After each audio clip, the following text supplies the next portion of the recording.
Hello friends, welcome to the political philosopher. Friends, आज हम लोग हिस्ट्री ऑफ इंडिया, ठीक है, हिस्ट्री ऑफ इंडिया जो कि 1700 से लेकर के 1857 तक के जितने भी महत्वपूर्ण प्रश्न हैं, जो उन पर शॉर्ट नोट्स बनते हैं एग्जाम में आपके, उन सारे प्रश्नों को हम आज यहाँ पर देखेंगे। ठीक है, इसके पहले हमने ऑलरेडी 8 वीडियोस और 8 क्वेश्चंस की प्रैक्टिस कर ली है। तो ये सारे क्वेश्चंस आज जो टोटल हम 4 क्वेश्चंस करने वाले हैं इसी वीडियो के अंदर, ठीक है, जिसमें हम 18वीं शताब्दी में भारत की अर्थव्यवस्था देखेंगे, फिर देखेंगे कि आर्य समाज और रामकृष्ण मिशन के बारे में, फिर 19वीं सदी में किसान और आदिवासी विद्रोह क्या हैं, फिर उसके साथ साथ महालवाड़ी बंदोबस्त। इसके पहले हमने रैयतवाड़ी देख लिया है, ठीक है, रैयतवाड़ी के बारे में हमने क्वेश्चन कर रखा है, और इसके साथ साथ हमने स्थाई बंदोबस्त भी, ठीक है, स्थाई बंदोबस्त ये भी क्वेश्चन हमने कर रखा है। तो अब हम महालवाड़ी बंदोबस्त जो है शॉर्ट नोट्स में करेंगे। क्वेश्चन सेम आपके उतने ही बड़े होंगे, चाहे आप शॉर्ट नोट्स में देखेंगे चाहे आप लॉन्ग क्वेश्चंस देखेंगे। ठीक है, यहाँ पर हमारा टारगेट उतना है कि हम क्वेश्चंस को सेम फॉर्मेट में सेम तरीकों से ही क्वेश्चन को एक्सप्रेस करेंगे। ठीक है, बाकी चीज़ों को आप अगर आपके पास टाइम कम हो तो आप इनको एक तरीके से ग्राफ में या फिर इनको फ्लो चार्ट में आप इनको एक्सप्रेस कर सकते हैं, जो कि शॉर्ट नोट्स होंगे। ठीक है, ब्रीफ कमेंट या short notes, the Indian economy in the 18th century, एक एक करके हम क्वेश्चन वाइज देखेंगे। Arya Samaj and the Ramakrishna mission, peasants tribal and the uprisings in the 19th century, इसके साथ साथ महालवाड़ी सेटलमेंट। ठीक है, तो ये 4 क्वेश्चंस आज की वीडियो में हम देखेंगे। वीडियो थोड़ी सी बड़ी हो सकती है, 2 घंटे की क्लास भी हो सकती है, या 1.5 घंटे की क्लास, या 2.5 घंटे की क्लास भी हो सकती है। अब क्लास के ऊपर डिपेंड करता है कैसे चीज़ें आगे होंगी। ठीक है, चलते हैं आज के पहले क्वेश्चंस के ऊपर। ठीक है, जो कि 18वीं सदी में या 18वीं शताब्दी में भारत की अर्थव्यवस्था के ऊपर ये हमारा पहला आज का हमारा शॉर्ट नोट्स है। ठीक है, तो इसका परिचय हम देखेंगे। सबसे पहले फर्स्ट ऑफ ऑल इंट्रोडक्शन देखेंगे, जिसमें हमें देखना है कि 18वीं शताब्दी में भारत की अर्थव्यवस्था राजनीतिक अस्थिरता और औपनिवेशिक दखल के कारण जो है चुनौतीपूर्ण दौर से गुजर रही थी। तो अब कहीं ना कहीं 18वीं सदी में भारत की अर्थव्यवस्था में राजनीतिक हस्तक्षेप हो रहे थे अंग्रेजों के द्वारा, औपनिवेशिक दखल हो रहे थे, जिसके कारण भारतीय अर्थव्यवस्था में जो है राजनीतिक अस्थिरता आ चुकी थी। ठीक है, और इसमें बहुत सारी चुनौतियां भी इस समय भारतीय अर्थव्यवस्था में आपको देखने को मिलेंगे। ठीक है, खेती और व्यापार में सुधार तो हुआ, लेकिन बार बार के युद्ध, अकाल और किसानों पर नकदी फसलों की खेती का दबाव आर्थिक स्थिरता में बाधक बन रहे थे। और इसके साथ साथ क्या हो रहा था कि पुराने व्यापार केंद्र जैसे सूरत और ढाका कमजोर हो गए, जबकि कलकत्ता, मद्रास और बॉम्बे जैसे औपनिवेशिक बंदरगाह उभरे। ठीक है, क्योंकि अब देखिए सूरत और ढाका को कमज़ोर करने का पीछे का एक मकसद ये रहा है अंग्रेज़ों का कि हम कलकत्ता, मद्रास और बॉम्बे को क्या बनाएंगे, एक नए व्यापारिक केंद्र के रूप में उभारेंगे। क्योंकि यहाँ पे क्या है, समुद्र तटीय ये सब क्षेत्र हैं, यहाँ से समुद्री जहाज़ों का आना जाना, व्यापार करना, बंदरगाह का उभरना बहुत कॉमन था, और यहाँ से व्यापार करना अंग्रेज़ों के लिए बहुत आसान था। ठीक है, व्यापारिक संस्थाएं बनी, लेकिन ब्रिटिश व्यापारियों के बढ़ते प्रभुत्व ने भारतीय व्यापारियों को नुकसान भी पहुंचाया। ठीक है, अब इसके बाद आप इसी में और ऐड करेंगे कि 18वीं शताब्दी में मुगल साम्राज्य का पतन भी होता है। औरंगजेब के बाद साम्राज्य कमजोर हुआ, अफगान लुटेरे, मराठों और जाटों के हमलों ने स्थिति और ज़्यादा भारत में खराब कर दी, जिससे कारण क्या हुआ कि क्षेत्रीय शक्तियां जैसे बंगाल, अवध और मराठाओं की शक्तियां बढ़ गई। ठीक है, ब्रिटिश ईस्ट इंडिया कंपनी ने भारत में अपना शासन स्थापित कर लिया, और मुगल सत्ता जो है अंततः समाप्त होने के कगार पर आ गई या समाप्त हो गई। ठीक है, तो आप इसको बताएंगे कि भाई 18वीं सदी में भारत की अर्थव्यवस्था कैसे कैसे चीज़ों से गुजर रही है। इंट्रोडक्शन में आपने बता दिया, वही सेम चीज़, the Indian economy in the 18th century. Introduction, in the 18th century India's economy faced significant challenges due to the political instability and the colonial intervention. Agriculture and the trade saw some improvements, but frequent wars, famines, and the pressure of the farmers to the cultivate crops hindered economic stability. Older things centered like a Surat and the older trading centers like a Surat and Dhaka declined, while colonial port cities such as Calcutta, Madras, and the Bombay rose to the prominence. Trading institutions flourished, but the increasing dominance of the British merchant disadvantaged to the Indian traders. The 18th century also witnessed the decline of the Mughal Empire. Following Aurangzeb's death, the empire weakened and attacked by the Afghan invaders, Marathas, and Jats further the exacerbated the situation. Regional powers such as the Bengal, Awadh, and the Marathas gained strength. The British East India Company established its rule in the India, and the Mughal power effectively came into the end. ठीक है, तो अंततः क्या होता है, जैसे जैसे औरंगजेब की डेथ होती है, उसके बाद जो है इसका एम्पायर वीक होता चला जाता है और धीरे धीरे अफगान अटैक्स बढ़ता है, ठीक है, मराठास का, जाट्स का, और इससे धीरे धीरे और भी जो रीजनल पावर्स थी उनका आना तय होता है। और इसके साथ साथ बंगाल, अवध और मराठा, इन सब ने क्या किया, स्ट्रेंथ को गेन कर लिया। क्यों? क्योंकि एक तरफ मुगल जो हैं, ठीक है, मुगल की पावर वीक हो रही है, तो जाहिर सी बात है कि जो रीजनल पावर्स हैं वो सामने आएंगी, क्योंकि जब जब जब सेंटर पावर्स वीक होगा तब उसमें उस समय क्या होगा, रीजनल पावर्स का उभरना तय होगा, उनका इमरजेंस आना तय होगा। ठीक है, चलिए अब देखते हैं इसी में 18वीं सदी में भारत की अर्थव्यवस्था का डिजाइन कैसा था, प्रारूप कैसा था। तो पहला देखेंगे, पहला हेडिंग, राजनीतिक विकेंद्रीकरण और आर्थिक अस्थिरता थी इस समय। ठीक है, 18वीं शताब्दी में भारत में राजनीतिक अस्थिरता बढ़ी। ठीक है, क्यों बढ़ी? क्योंकि ऐसा इसलिए हो रहा था क्योंकि एक तो जो केंद्रीय सत्ता थी, ठीक है, केंद्रीय मुगल की जो सत्ता थी वो धीरे धीरे पतन की तरफ जा रही है, वो कमजोर हो रही है। तो इसके कारण क्या हो रहे हैं, राजनीतिक विकेंद्रीकरण हो रहा है। जो राजनीतिक शक्तियां थी मुगलों के पास, अब वो शक्तियां धीरे धीरे क्षेत्रीय संस्थाओं में, जैसे मुगल मराठाओं के, सिखों के पास है ना, इन सारे छोटे छोटे जो रीजन्स निकल रहे हैं इनके पास शक्तियां बढ़ रही हैं। और इससे अब क्या रीजन होगा, इसका कारण ये होगा कि अर्थव्यवस्था में अब इनस्टेबिलिटी या अस्थिरता बढ़ जाएगी। 18वीं शताब्दी में भारत में राजनीतिक अस्थिरता बढ़ती है। दिल्ली और आगरा जैसे शहरों पर नादिर शाह, अहमद शाह अब्दाली और रोहिल्ला के हमलों ने इन शहरों को नष्ट कर दिया। वहीं आप देखेंगे जयपुर, पुणे और पटना जैसे शहरों में क्या हुई, वृद्धि होती है, इनका आगे बढ़ना होता है या इनमें समृद्धि होती है। इसका मतलब था कि हर जगह के आर्थिक हालात बिल्कुल अलग अलग थे। ठीक है, तो कहीं कहीं पर आर्थिक हालात बहुत ज़्यादा खराब थे और कहीं कहीं पर आर्थिक हालात अच्छे भी थे। ठीक है, दूसरा क्या प्रारूप पड़ा इसका, भूमि और कृषि और भूमि प्रबंधन पर भी इसका असर पड़ा। भारत की अधिकांश अर्थव्यवस्था कृषि आधारित थी। कुछ जगहों पर जैसे पंजाब और मैसूर कृषि अच्छी चल रही थी, लेकिन उत्तर भारत में अधिक कर और, ठीक है, मैक्सिमम टैक्स लगा दिया गया था और युद्धों की वजह से जो है कृषि को नुकसान हो रहा था। दस्तावेजों में यह साफ दिखता है कि खेती योग्य जमीन की कमी नहीं थी, लेकिन राजनीतिक अस्थिरता से समस्याएं बढ़ी। युद्ध के कारण जो था 18वीं सदी में कृषि पर बहुत ज़्यादा प्रभाव बढ़ने लगा। ठीक है, तीसरा रीजन देखते हैं इसमें, या तीसरा इसका प्रभाव क्या, प्रारूप क्या पड़ा, कि व्यापार और शहरीकरण। खास करके 18वीं शताब्दी में व्यापार बढ़ा, खासकर बंगाल, मद्रास और गुजरात में व्यापार बढ़ा।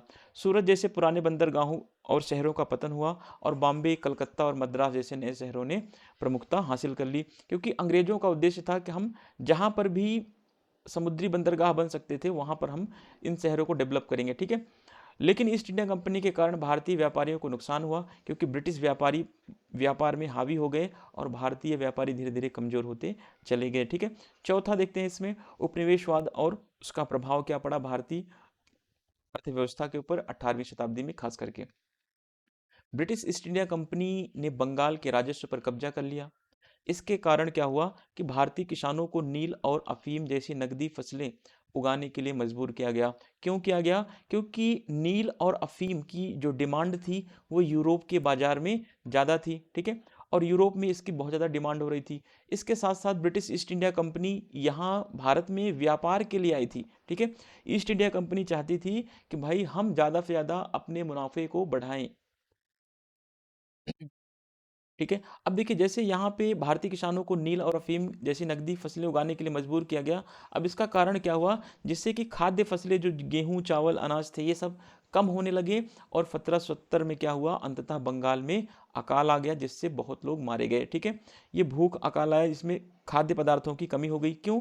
क्योंकि खाद्य पदार्थों की कमी होने के पीछे एक रीजन था कि अंग्रेजों के द्वारा जो ब्रिटिश ईस्ट इंडिया कंपनी थी उसने भारतीय किसानों पर दबाव बनाया कि भाई आप खाद्य फसलों के उत्पादन कम करें और नील के उत्पादन को, अफीम के उत्पादन को, कपास के उत्पादन को ज़्यादा बढ़ाएं। ठीक है, क्योंकि इन सारी चीज़ों की जो है यूरोप के बाजार में बहुत ज़्यादा डिमांड हो रही है। ब्रिटिश उपनिवेशीकरण ने क्या किया कि भारतीय व्यापार और खेती को बहुत ज़्यादा नुकसान पहुंचाया। तो ये चार आप इसमें बता सकते हैं। पांचवा बता सकते हैं कि सामाजिक और श्रमिक स्थिति 18वीं शताब्दी में कैसी रही। ठीक है, 18वीं शताब्दी में शहरी मजदूरों की स्थिति बहुत कठिन हो गई। बंगाल और मद्रास जैसे इलाकों में मजदूरों को पहले से अधिक मुश्किलें अब आने लगी थी। कारीगरों ने बढ़े हुए करों और मांगों का विरोध किया। पुणे और जयपुर में कुछ व्यापारी संगठनों ने राज्य जैसी शक्तियां अपनाई, और लेकिन मजदूरों की हालत में कोई सुधार नहीं हुआ। अब यहाँ पर पुणे और जयपुर के जो व्यापारी थे खास करके, उन्होंने ब्रिटिश ईस्ट इंडिया कंपनी की जैसी ही शक्तियां अपना रखी थी, लेकिन फिर भी इससे मजदूरों की हालत में कोई सुधार नहीं हुआ। मजदूरों की हालत जो थी वो अलग अलग शहरों में अलग अलग तरीके से थी, लेकिन पहले से ज़्यादा स्थिति अब और ज़्यादा खराब हो रही है। ठीक है, छठा देखिए, युद्ध और उसका या उसकी आर्थिक प्रभाव। 18वीं शताब्दी के युद्धों ने भारत की अर्थव्यवस्था को नुकसान पहुंचाया। 1757 में प्लासी की लड़ाई और 1761 में पानीपत की तीसरी लड़ाई, इसके बाद युद्ध महंगे पानीपत की तीसरी लड़ाई के बाद युद्ध महंगे और ज़्यादा विनाशकारी हो गए।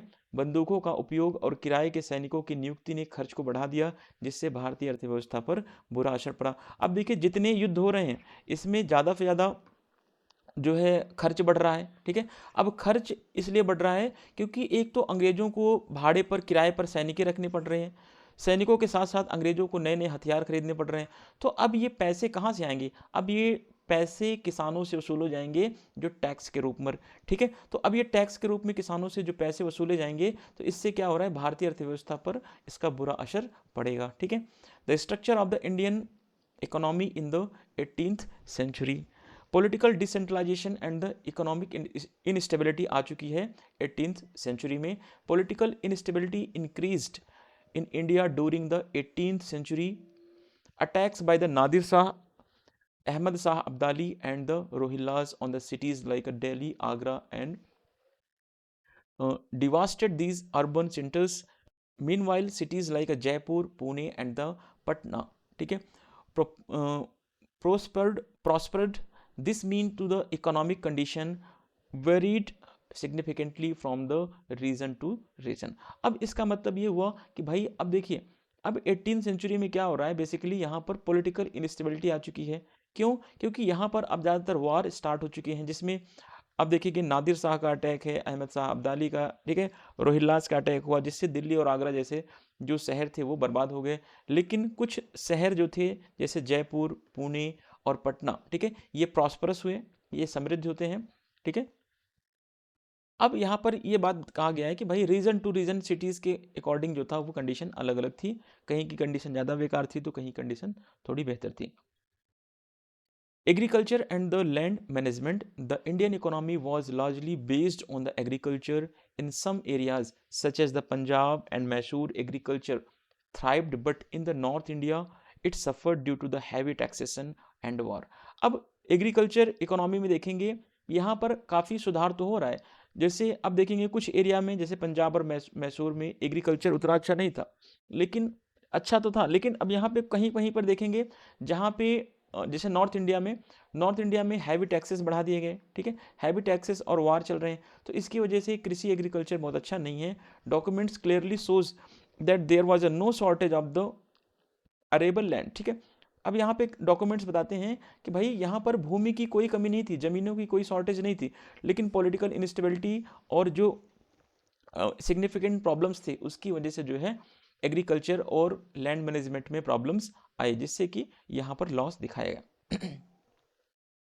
थर्ड है trade and the urbanisation. Trade increased in the 18th century, especially in the Bengal, Madras, and Gujarat. Old port cities like Surat declined, and new cities like Bombay, Calcutta, and Madras rose to the prominence. However, Indian merchants suffered due to the East India Company as British traders came into the dominance commerce. Fourth इसका impact क्या है? Colonialism and its impact. The British East India Company seized control over the Bengal revenues. This led to the Indian farmers being forced to cultivate cash crops like indigo and opium, resulting in the decline of the food crop production. Many people died in the 1770 Bengal famine. British colonization severely damaged Indian trade and the agriculture. Fifth है social and the labour condition. The condition of the urban laborers became very difficult in the 18th century. Workers in areas like Bengal and Madras faced even greater hardship. Artisans protested against the increased taxes and the demands. Some merchants organization in Pune and Jaipur assumed the state like a power. The condition of the laborers did not improve. Sixth है war and their economic impacts. The war of the 18th century damaged India's economy. After the Battle of the Plassey 1757 and the Third Battle of the Panipat 1761, wars became more expensive and destructive. The use of the firearms and the employment of the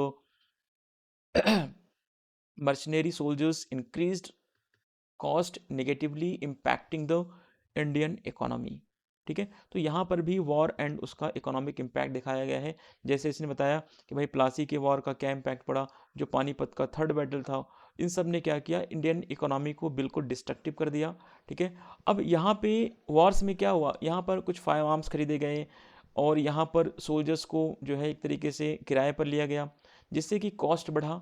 ठीक है, cost बढ़ा तो अब ये cost की वसूली जो है टैक्सेस के रूप में कौन भरेंगे, किसान भरेंगे. अब यहाँ से इकोनॉमी को और ज़्यादा वीक होने पड़ेगा. ठीक है, चलिए आगे देखते हैं निष्कर्ष यहाँ पे conclusion.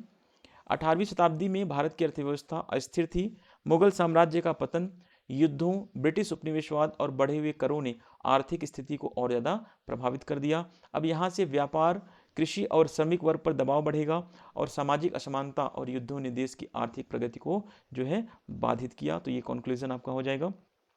In the 18th century, India's economy was unstable. The decline of the Mughal Empire was British colonialism and increased the taxation negatively impacted the economic situation. Trade, agriculture, and the working class faced increasing pressure. Social inequality and the conflict further hindered the country's economic progress. ठीक है, तो ये सारी चीज़ें क्या हैं, बाधक बन रही हैं एक तरीके से कि भाई जो एक तरीके से ब्रिटिश कॉलोनियल का जो पॉलिसीज़ हैं, जो वॉर्स हैं, ये सब क्या कर रहे हैं, ये सब कहीं ना कहीं चाहे वो हाईली टैक्सेशन हो, वो सब जो है इंडियन इकोनॉमी के ऊपर बैड या निगेटिव इम्पैक्ट डाल रहे हैं. ठीक है, तो इस तरीके से आपका जो शॉर्ट नोट्स है, शॉर्ट नोट्स आपका फर्स्ट कंप्लीट होता है. अब हम देखेंगे short notes number 2, Arya Samaj और रामकृष्ण मिशन के बारे में. ठीक है, अब देखिए इसके परिचय देखेंगे. आर्य समाज और रामकृष्ण मिशन दोनों भारतीय समाज सुधार लाने वाले धार्मिक संगठन हैं. ठीक है, ध्यान रखना, ये भारतीय समाज सुधार के लिए धार्मिक संगठन बनाए गए हैं. आर्य समाज की स्थापना स्वामी दयानंद सरस्वती ने की, जबकि वहीं पर रामकृष्ण मिशन की स्थापना स्वामी विवेकानंद ने की थी. दोनों का उद्देश्य समाज में क्या करना है, अंधविश्वास और अज्ञानता को दूर करना है. दोनों ही संस्थाओं का उद्देश्य है. ठीक है, आर्य समाज वेदों का प्रचार करता है, जबकि वहीं पर रामकृष्ण मिशन मानवता की सेवा में विश्वास करता है. दोनों ही समाज को शिक्षित करने, समृद्ध बनाने और नैतिक मूल्यों को बढ़ावा देने के लिए लगे हुए हैं. दोनों ही संस्थाओं का एक ही काम है कि भाई समाज के लोगों को शिक्षित करो, समाज में समृद्धता लाओ, समाज के लोगों के अंदर नैतिक मूल्यों को बढ़ावा दिया जाए. तो ये दोनों ही संस्थाओं का कार्य है, चाहे वो आर्य समाज हो, चाहे वो रामकृष्ण मिशन हो. ठीक है, Introduction. Both the Arya Samaj and the Ramakrishna Mission are religious organizations that aim to bring about the reform in Indian society. The Arya Samaj was founded by the Swami Dayananda Saraswati, while the Ramakrishna Mission was founded by the Swami Vivekananda. Both organizations aim to eradicate superstitions and ignorance from the society. The Arya Samaj promotes the teaching of the Vedas, ध्यान रखना, while the Ramakrishna mission believes in the service to the humanity. ठीक है, तो जहां पर Arya Samaj promote कर रहा है वेदास, ठीक है, टीचिंग वेदास की टीचिंग्स को, वहीं पर रामकृष्ण मिशन क्या कर रहे हैं, ह्यूमन सर्विस या ह्यूमैनिटी की सर्विस को प्रमोट करने में इनका बिलीव है.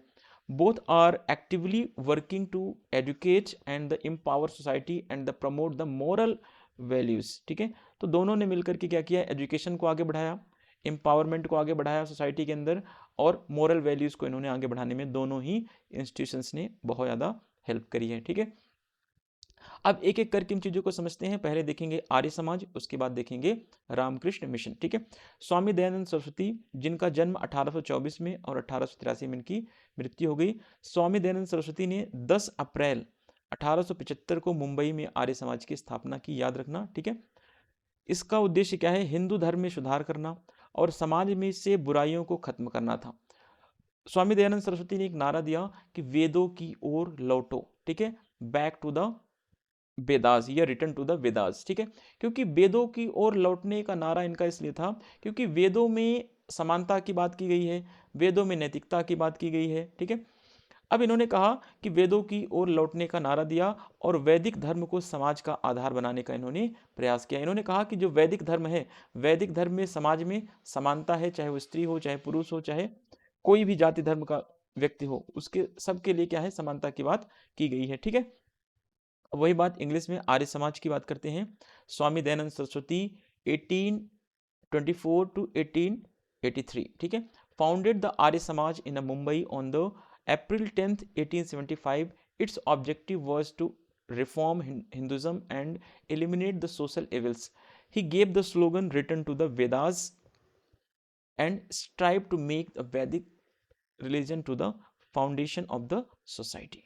ठीक है, ये तो हमने जो है आर्य समाज के बारे में थोड़ा सा समझ लिया. अब हम देखते हैं कि आर्य समाज के क्या सिद्धांत थे, आर्य समाज के प्रमुख सिद्धांतों के बारे में देखते हैं. ठीक है, तो आर्य समाज कहता है कि ईश्वर ज्ञान का स्रोत है और वेद सच्चे ज्ञान का भंडार है, हमें वेदों का पालन करना चाहिए. ठीक है, इन्होंने कहा हमें वेदों का पालन करना चाहिए.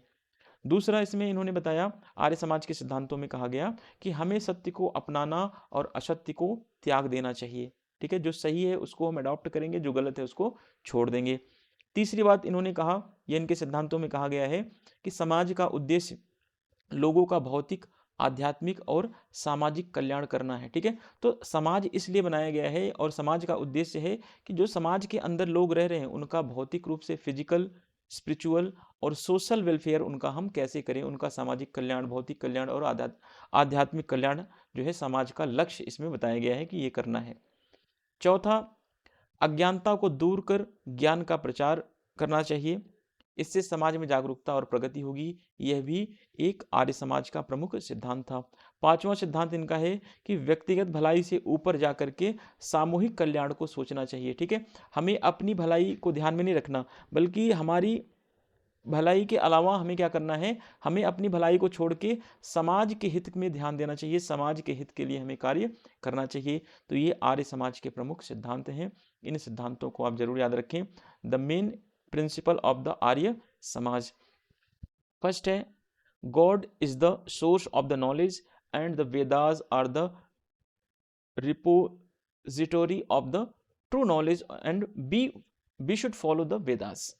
सेकेंड है, we should embrace truth and the reject falsehood. इन्होंने कहा कि भाई हमें एम्ब्रेस करना है ट्रुथ को और रिजेक्ट करना है फॉल्स को. ठीक है, थर्ड इसमें कहा गया है, the purpose of the society is to promote the material, spiritual and the social wellbeing of its people. Fourth, इसमें इसके प्रिंसिपल में कहा गया है कि ignorance should be dispelled and knowledge should be propagated. This will lead to the awareness and the progress in the society. ठीक है, fifth इसमें कहा गया है, the collective welfare of the society should take the precedence over the individuals wellbeing. इन्होंने कहा कि भाई कलेक्टिव वेलफेयर ज़्यादा इंपॉर्टेंस है, हमें जो अपना इंडिविजुअल वेलफेयर है उसको हमें पीछे रखना चाहिए और हमें कलेक्टिव वेलफेयर को ज़्यादा आगे रखना चाहिए या उसको प्रायोरिटी हमें देना चाहिए। ठीक है, चलिए अब हम देखते हैं आर्य समाज के प्रमुख कार्य क्या क्या इन्होंने किया। तो इनका पहला कार्य था कि भाई धर्म या धार्मिक सुधार इन्होंने किया। आर्य समाज ने मूर्ति पूजा, कर्मकांड और देवी देवताओं की अनेकता का विरोध किया। ठीक है, ये कहता है कि आर्य समाज ने कहा कि मूर्ति पूजा नहीं होनी चाहिए, कर्मकांड जैसे हवन यज्ञ ये सब क्या है, देवी देवताओं इन सब की अनेकता के बारे में इन्होंने विरोध किया। इन्होंने कहा कि ईश्वर एक है ना, देवी देवता अलग अलग नहीं हो सकते। उन्होंने वेदों के एकेश्वरवाद को अपनाया और तर्क व सत्य के मार्ग पर चलने की प्रेरणा दी। इन्होंने कहा कि हमें सत्य को फॉलो करना है, हमें तर्क के हिसाब से चलना है। ठीक है, हमें अंधविश्वासों में विश्वास नहीं करना है। ठीक है, और एकेश्वरवाद में विश्वास किया कि ईश्वर एक है। एकेश्वरवाद का मतलब क्या है कि ईश्वर एक है। ठीक है, दूसरा इनका कार्य था सामाजिक सुधार। आर्य समाज ने जातिवाद, बाल विवाह, सती प्रथा और अछूत प्रथा का इन्होंने विरोध किया। यह समानता और महिला अधिकारों को बढ़ावा देने के साथ साथ इन्होंने विधवा पुनर्विवाह और अंतरजातीय विवाह को भी इन्होंने समर्थन दिया। अंतरजातीय विवाह का मतलब है कि एक जाति के लोग दूसरी जाति के साथ विवाह करें। ठीक है, तीसरा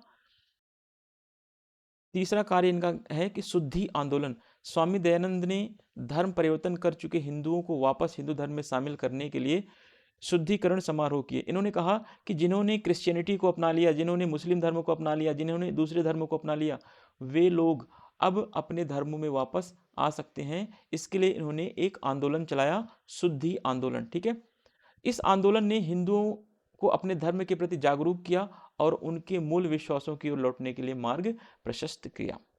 चौथा कार्य था स्वदेशी आंदोलन को इन्होंने आर्य समाज ने आगे बढ़ाया। आर्य समाज ने भारतीय वस्तुओं के उपयोग को बढ़ावा दिया और विदेशी वस्तुओं के बहिष्कार का समर्थन किया। इन्होंने कहा कि हमें जो भारत के लोग भारत में बना रहे हैं वस्तुएं उनका उपयोग करना चाहिए, जो लंदन या यूरोप से जो वस्तुएं बनी बनाई आ रही हैं उनका हमें बहिष्कार करना चाहिए। स्वामी दयानंद ने आत्मनिर्भरता और स्वशासन का प्रचार किया तथा भारतीय समाज को आर्थिक स्वतंत्रता दिलाने का भी इन्होंने प्रयास किया। ठीक है, तो ये आर्य समाज के कुछ कार्य हैं। पांचवा कार्य था कि अनाथालय और शिक्षा की व्यवस्था करना। आर्य समाज ने अनाथ बच्चों और विधवाओं के लिए आश्रय स्थल स्थापित किए। उन्होंने लड़कियों और महिलाओं के लिए स्कूल और कॉलेज शुरू किए जिससे उन्हें आत्मनिर्भर बनाने में मदद मिली आगे चल के। ठीक है, तो ये कुछ कार्य हैं major works of the Arya Samaj. The religious reforms इन्होंने किया। The Arya Samaj opposed idol worship, rituals and the multiplicity of the gods and the goddesses. They embrace the monotheism of the Vedas and encourages the people to the follow the path of the reason and the truth. इनका दूसरा work क्या था? Social reform था। The Arya Samaj oppose the casteism, child marriage like a sati प्रथा। ठीक है, जिसमें सती प्रथा में क्या होता था, जिसका पति जिस स्त्री का पति मर जाता था उस स्त्री को उसके पति के साथ जिंदा जला देता था। ठीक है, ये थी सती प्रथा। ठीक है, and untouchability, it promoted equality and women's right and the supported window remarriage and intercaste marriage. Third इनका जो वर्क था शुद्धि movement. Swami Dayanand conducted the purification ceremonies to the bring back Hindus who had converted to other religion. This movement raised awareness among the Hindus about their religion and paved the way for them return to their original beliefs. Fourth है स्वदेशी movement को इन्होंने promote किया। The Arya Samaj promoted the use of the Indian goods and the supported the boycott of the foreign goods. Swami Dayanand attempted to bring the economic independence to the Indian society by the advocating self reliance and the self governance. Fifth इनके works हैं orphanage and the educations. ठीक है, इन्होंने जो अनाथ थे उनके लिए और शिक्षा की बात इन्होंने करी। द आर्य समाज established the shelters for the orphaned children and the widows. They started school and the colleges for the girls and women, helping them to become a self-reliant होने के लिए इन्होंने बहुत सारे मेल्स एंड फीमेल सबके लिए इन्होंने कहीं ना कहीं सोसाइटी में कार्य किया। ठीक है, अब हमने देख लिया आर्य समाज। अब हम देखेंगे रामकृष्ण मिशन। ठीक है, रामकृष्ण मिशन के बारे में देखेंगे। रामकृष्ण मिशन की स्थापना जो है स्वामी विवेकानंद करते हैं। स्वामी विवेकानंद ने 5 मई 1897 को रामकृष्ण मिशन की स्थापना की। इसका उद्देश्य क्या था कि रामकृष्ण परमहंस की शिक्षाओं को फैलाना और मानवता की सेवा करना। ठीक है, रामकृष्ण परमहंस कौन है? तो स्वामी विवेकानंद के गुरु हैं ये। ठीक है, स्वामी विवेकानंद के गुरु हैं। तो अपनी गुरु की शिक्षाओं को और मानवता की सेवा के लिए इन्होंने जो है रामकृष्ण मिशन की स्थापना ये करते हैं स्वामी विवेकानंद। मिशन का मुख्य लक्ष्य क्या था कि धार्मिक एकता लाना, समाज सेवा और वेदांतिक आध्यात्मिकता का प्रचार प्रसार करना था। 1893 में स्वामी विवेकानंद शिकागो जाते हैं, शिकागो यूएसए में। ठीक है, यहाँ अमेरिका जाते हैं। शिकागो में इन्होंने विश्व धर्म संसद में ये पार्टिसिपेट करते हैं। उन्होंने हिंदू धर्म को विश्व धर्मों की जननी कहकर उसकी श्रेष्ठता को स्वीकार कहा। इन्होंने कहा कि जो हिंदू धर्म है वो सभी धर्मों की माँ है। ठीक है, सभी धर्म जो है हिंदू धर्म से ही निकले हुए हैं। और शिकागो में इन्होंने कहा कि भाई हिंदू धर्म क्या है, सर्वश्रेष्ठ है और सभी धर्म यहीं से हिंदू धर्म से ही निकले हैं। उनका भाषण सुनकर अमेरिकी लोग जो है बहुत ज़्यादा प्रभावित हुए और उन्हें सबसे महान व्यक्ति अमेरिका के लोगों ने मान लिया। उन्होंने भारत की गरीबी और समाज की मदद की आवश्यकता पर भी जो है स्वामी विवेकानंद ने बहुत ज़्यादा जोर दिया या बल दिया। ठीक है, चलिए Ramakrishna mission. Swami Vivekananda founded the Ramakrishna mission on the May 5th, 1897. Its purpose was to spread the teachings of the Ramakrishna Paramhansa and to serve the humanity. The mission's main goals were to promote the religion's harmony, social service, and the Vedantic spirituality. In 1893, Swami Vivekananda participated in the World's Parliament Religion in Chicago. The asserted the superiority of the Hinduism, calling it the mother of all religions. His speech impressed the American audience and who considered him a great man. He also emphasized the India's poverty and the need for the social upliftment. ठीक है, तो यहाँ तक clear है। अब देखते हैं Ramakrishna mission की शिक्षाएं, क्या क्या इनकी शिक्षाएं रही हैं। ठीक है, तो इन्होंने मानवता की सेवा की बात की। स्वामी विवेकानंद ने मानवता की सेवा को ईश्वर की सेवा माना है। दूसरा, धर्म का संगम पर इन्होंने बल दिया। उन्होंने सभी धर्मों को समान मानते हुए धर्मों के बीच एकता का संदेश भी दिया। तीसरा, स्वाधीनता पर इन्होंने बल दिया। वेदांत को जीवन का आधार मानते हुए आत्मनिर्भरता का प्रचार प्रसार इन्होंने किया। चौथा, इन्होंने शिक्षा दिया कि समानता होनी चाहिए समाज में भेदभाव और अस्पृश्यता के खिलाफ इन्होंने संघर्ष की शिक्षा दी। पांचवा, इन्होंने कहा कि आध्यात्मिक जागृति होनी चाहिए, हर व्यक्ति के अंदर आत्मा की सर्वोच्चता और दिव्यता का सम्मान करने की शिक्षा ये देते हैं। तो ये जो है कुछ इनकी रामकृष्ण मिशन की प्रमुख शिक्षाएं हैं, इनको आप जरूर याद रखिएगा। The main teachings of the Ramakrishna mission. Service to the humanity first है, Swami Vivekananda considered service to the humanity as the service to the God. Second है harmony of the religions. He preach the unity among the religions considering them to the all equal. Third है self reliant की बात करते हैं, self reliance की बात करते हैं। He promoted the self reliance considering Vedanta as the foundation of life. Fourth है इक्वलिटी की बात करते हैं। He fought against the discrimination and untouchability in the society. Fifth है spiritual awakening. He taught respect for the supremacy and the divine of the soul की बात करते हैं। ठीक है, तो ये इनकी कुछ एजुकेशंस हैं जिनको आप ध्यान में रखेंगे। इन पॉइंट्स को या फ्लो चार्ट्स में भी आप इनको रख सकते हैं। अब हम देखेंगे रामकृष्ण मिशन की प्रमुख उपलब्धियां क्या क्या हैं, क्या क्या उपलब्धियां इन्होंने हासिल की। तो आध्यात्मिक समाज सेवा की उपलब्धि इन्होंने हासिल की। रामकृष्ण मिशन ने समाज की सेवा आध्यात्मिक दृष्टिकोण से की। इसने अस्पताल, स्कूल, कॉलेज और छात्रावास बनाए। ठीक है, ये इनकी उपलब्धियां थी। जरूरतमंदों को इन्होंने मदद दी और धार्मिक किताबों को इन्होंने बांटा या इसका वितरण किया। ठीक है, तो ये इनकी कुछ उपलब्धियां हैं। दूसरा, सामाजिक सुधार में इनको बहुत सारी उपलब्धियां मिली। जैसे स्वामी विवेकानंद ने समाज में सुधार के लिए जातिवाद और महिलाओं की समस्याओं को उठाया। उन्होंने शोषितों और गरीबों की मदद को इन्होंने प्राथमिकता दी और इन्होंने कहा कि भाई जो शोषित लोग हैं, जो समाज में पिछड़े हैं, जो गरीब हैं, इनको मदद दिया जाए, इनकी मदद बहुत जरूरी है। और इन्होंने कहा कि समाज में समानता होनी चाहिए। इनकी और उपलब्धियों में हिंदू धर्म में सुधार किया इन्होंने। ठीक है, स्वामी विवेकानंद ने हिंदू धर्म में अंधविश्वास और अनावश्यक जो कर्म कांडों को खत्म करने की कोशिश की। उन्होंने वेदांत को मानवता का धर्म मानते हुए उसकी महत्ता पर इन्होंने जोर दिया। तो ये सब इनकी उपलब्धियां हैं। चौथी उपलब्धियां हैं देशभक्ति की भावना को इन्होंने आगे बढ़ाया। स्वामी विवेकानंद ने भारत में राष्ट्रवाद को बढ़ावा दिया। उन्होंने लोगों को अपने देश और संस्कृति के प्रति गर्व महसूस कराया और युवाओं को अपने लक्ष्यों को प्राप्त करने के लिए भी इन्होंने प्रेरित किया। ठीक है, तो ये सारी इनकी उपलब्धियां हैं। Major achievements of the Ramakrishna mission, spiritual and social services. Ramakrishna mission serve the society from the spiritual perspective. It established the hospital, schools and colleges and hostels. It provided the assistance to the needy and the distributed the religious books. Second इनके achievements हैं social reforms. Swami Vivekananda addressed issues of the casteism and the women's problems to the bring about the social reform. He prioritized helping the oppressed and the poor of the advocated for the equality. इन्होंने कहा कि भाई हमें जो oppressed हैं, जो poor हैं, इनकी हेल्प को हमें प्रायोरिटीज़ देनी पड़ेगी, इनको प्रायोरिटाइज करना पड़ेगा। और इन्होंने कहा कि सोसाइटी में इक्वलिटी भी होनी चाहिए। थर्ड इनका अचीवमेंट है रिफॉर्म इन द हिंदुज़म में इन्होंने रिफॉर्म किया। Swami Vivekananda attempted to the eliminate the superstitions and the unnecessary rituals in the Hinduism. He emphasized the importance of the Vedanta considering the religion of the humanity. Fourth इनके achievements हैं fostering patriotism. Swami Vivekananda promoted the nationalism in India. He instilled a sense of the pride of the people of their country and the culture and the inspired youth to achieve their goals. ठीक है, तो ये कुछ इनके achievements थे। निष्कर्ष में देखेंगे हम कंक्लूजन में, स्वामी दयानंद सरस्वती और स्वामी विवेकानंद ने समाज में सुधार के लिए काम किया। भाई दोनों ने दयानंद ने आर्य समाज के माध्यम से धार्मिक कुरीतियों, जो धार्मिक बुराइयां थे, उनको खत्म किया और समाज में समानता को बढ़ावा दिया।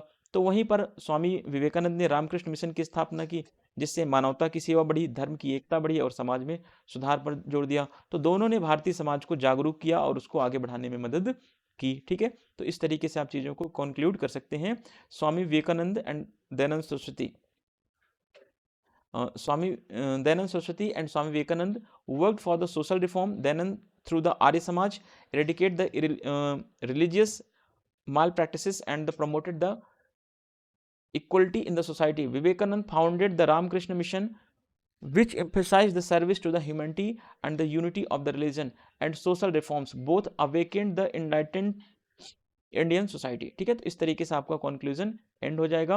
अब हम देखेंगे थर्ड। ठीक है, थर्ड वाला पार्ट यहाँ पर देखेंगे कि थर्ड वाला क्वेश्चन, यानी कि ये भी हमारा एक शॉर्ट नोट्स है। ठीक है, 19वीं सदी में किसान और आदिवासी विद्रोह कैसा रहा। ठीक है, इसके बारे में हम क्वेश्चन देखेंगे, यहाँ से भी क्वेश्चन एग्जाम में बनता है। तो इसका फर्स्ट ऑफ ऑल इंट्रोडक्शन देखेंगे कि 19वीं सदी में ब्रिटिश शासन ने किसानों और आदिवासियों की स्थिति को बहुत खराब कर दिया। ब्रिटिशों ने कृषि को व्यापारिक बनाने के लिए किसानों पर जो है भारी कर लगा दिए, जिससे वे कर्ज में डूब गए और अपनी जमीन को वो खो बैठते हैं। तो 19वीं सदी में ब्रिटिश शासन ने किसानों पर बहुत ज़्यादा अत्याचार किया, आदिवासियों की स्थिति को खराब किया। ठीक है, ऐसा क्यों हो रहा है? क्योंकि जो ब्रिटिश गवर्नमेंट है, ठीक है, ब्रिटिश गवर्नमेंट क्या कर रही है, यहाँ पर किसानों पर भारी भारी टैक्स लगा रही है। इस टैक्स की वजह से किसान के ऊपर कर्ज बढ़ता जा रहा है और किसान अंत में अपनी ज़मीनों को बेच देते हैं। ठीक है, आदिवासियों को भी अपनी जो पारंपरिक भूमि और संसाधनों से वंचित कर दिया गया अंग्रेजों के द्वारा। जो आदिवासी बेचारे जंगलों में रहते थे, जो उनकी पारंपरिक भूमि थी जिस पर वो कृषि वगैरह करते थे, अब अंग्रेजों ने उन जमीनों को भी उनसे ले लिया। इस शोषण के खिलाफ अब कई सारे विद्रोह भी होते हैं। अब देखिए, इससे किसान भी नाराज होते हैं और आदिवासी भी नाराज होंगे, है ना। तब इस शोषण के खिलाफ क्या हुआ, अंग्रेजों के खिलाफ जो है किसानों ने और जो है आदिवासियों ने विद्रोह कर दिया। जैसे कि नील विद्रोह हुआ, ठीक है, संथाल विद्रोह हुआ और मुंडा बिरसा विद्रोह हुआ। ठीक है, तो इन विद्रोहों ने शोषण और अन्याय के खिलाफ जो है संघर्ष को दिखाया और स्वतंत्रता संग्राम की नींव रखी। तो इस तरीके से आप इंट्रोडक्शन की शुरुआत कर सकते हैं। Peasants and the tribal revolts in the 19th century, ये शॉर्ट नोट्स हैं, आप इनको बहुत अच्छे तरीके से रिवाइज करेंगे क्योंकि यहाँ से भी बार बार क्वेश्चन बनते हैं। ठीक है, introduction in the 19th century, British rule severely worsened in the condition of the farmers and the tribals communities. The British imposed heavy taxes on the farmers and the commercialized the agriculture, leading them into the debt and the causing them to lose their lands. Tribal communities were also deprived of their traditional lands and the resources. ठीक है, तो अब इसका impact tribals पर भी पड़ रहा है, किसानों के साथ साथ। Several rebellions erupted against this exploitation, such as the Indigo Rebellion, the Santhal Rebellion, and the Munda Rebellion. ठीक है, these uprisings demonstrated and the struggle against the exploitation and the injustice, and it laid the foundation for the freedom struggle. अब यहाँ पे देखेंगे आगे हम कि 19वीं सदी में किसान तथा आदिवासी विद्रोह के लिए उत्तरदायी प्रमुख कारक कौन कौन से थे, किस वजह से किसान और आदिवासी विद्रोह जो है 19वीं सदी में हुए, उसके क्या कारण थे। तो ऐसा भी क्वेश्चन आए एग्जाम में तो भी आपको यही आंसर लिखना पड़ेगा। ठीक है, पहला कारण था कि कृषि का वाणिज्यीकरण जो है अंग्रेजों के द्वारा कर दिया गया। ब्रिटिशों ने किसानों को व्यावसायिक फसलों की खेती करने के लिए मजबूर किया, जिससे खाद्य सुरक्षा का संकट पैदा हुआ, और किसानों ने फिर क्या किया, जिसकी वजह से किसानों पर बोझ बढ़ा, फिर किसानों ने भाई आंदोलन कर दिया, विद्रोह कर दिया, सीधी सी बात है। दूसरा क्या कारण था, उच्च कर बढ़ा दिया गया और ऋण जो है किसानों के ऊपर बढ़ने लगा, जिससे किसानों ने विद्रोह कर दिया। ब्रिटिश शासन ने किसानों पर भारी भूमि कर लगा दिए। ठीक है, कर का मतलब यहाँ पे टैक्स है, जिससे साहूकारों से ऋण लेकर अपनी जमीनें वो लोग बेचारे किसान खो बैठे, और अंततः किसानों के पास एक ही ऑप्शन था कि वो अंग्रेजों के खिलाफ विद्रोह कर दें। ठीक है, तीसरा कारण है कि भाई विद्रोह के कारण खाद्य सुरक्षा का संकट उत्पन्न हो गया। खाद्य सुरक्षा क्यों आ रही है, क्योंकि अब जो अंग्रेज हैं वो कह रहे हैं भाई तुम नील की फसल उत्पादन करो, तुम कपास को उगाओ, तुम जो है अफीम की खेती करो। ठीक है, अब इससे तो लोगों का पेट नहीं भरेगा।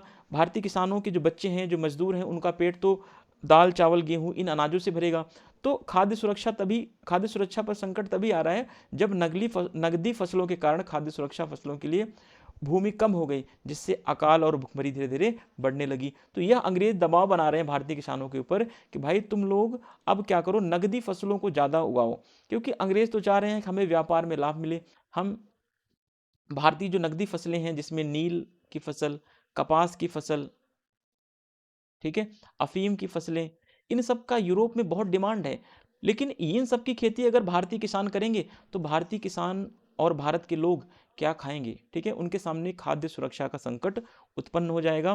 तो ऐसे में जब खाद्य सुरक्षा का संकट आता है तो ऐसे में भारतीय किसानों ने क्या किया, अंग्रेजों के खिलाफ विद्रोह कर दिया। तो ये भी एक कारणों में से एक माना जाता है। ठीक है, चौथा, आदिवासी विस्थापन हुआ। जो आदिवासी बेचारे जंगलों में रह रहे थे, अंग्रेजों ने उनको क्या किया, उन जंगलों से खदेड़ना शुरू कर दिया। ब्रिटिशों ने आदिवासियों की भूमि को कब्जा कर लिया, जिससे उनका जीवन स्तर और परंपरागत संसाधनों का नुकसान हुआ। बेचारे अब उस जंगल को छोड़ के कहीं दूसरी जगह जाकर बसने लगे, तो अब उनका विस्थापन भी हो रहा है। तो ये सारे कारण क्या हो रहे हैं, ये सारे कारण जो है 19वीं शताब्दी में विद्रोह के कारण बन रहे हैं अंग्रेजों के खिलाफ। ठीक है, the main reason for the responsible for the peasants and the tribal rebellion in the 19th century। तो पहला रीजन क्या है, कॉमर्शलाइजेशन ऑफ द एग्रीकल्चर, पहला रीजन है। The British forced farmers to the cultivate cash crops leading to the food security crisis. Second reason है high taxes and the डेप्ट।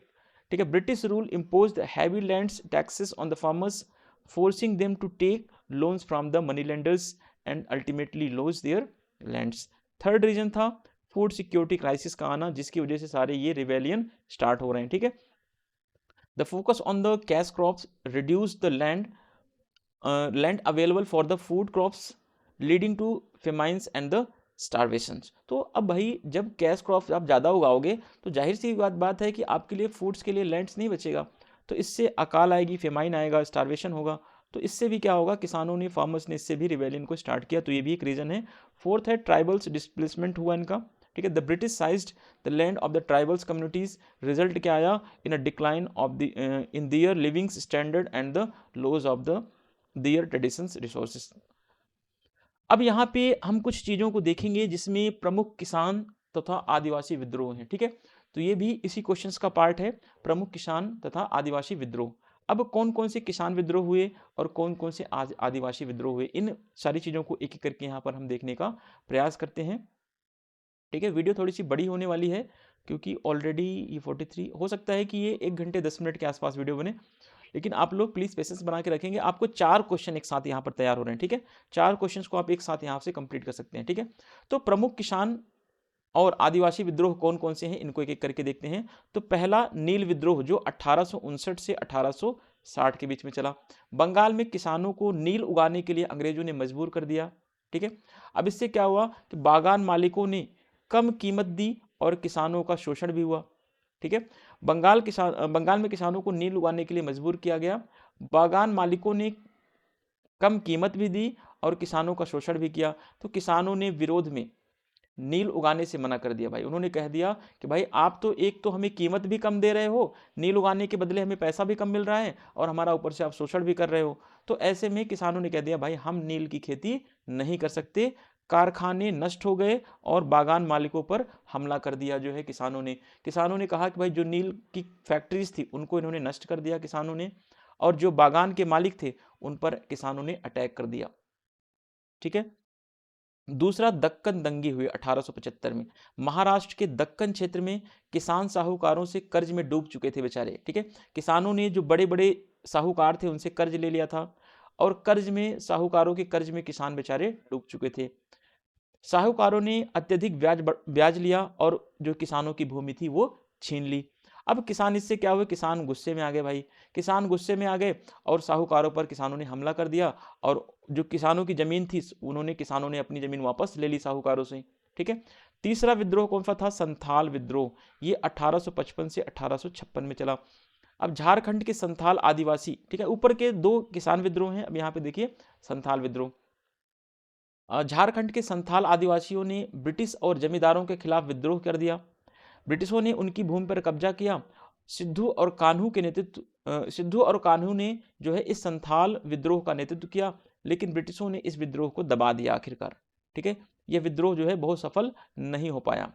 ठीक है, तो कुछ विद्रोह तो हुए, लेकिन बेशक से विद्रोह सफल हुए हो ना सफल हुए हैं, लेकिन अंग्रेजों की शोषणकारी नीतियों के कारण किसानों ने और आदिवासियों ने विद्रोह किए। तो हमें उन्हीं विद्रोह के बारे में पढ़ना है। फिर अगला विद्रोह हुआ जनजातियों के द्वारा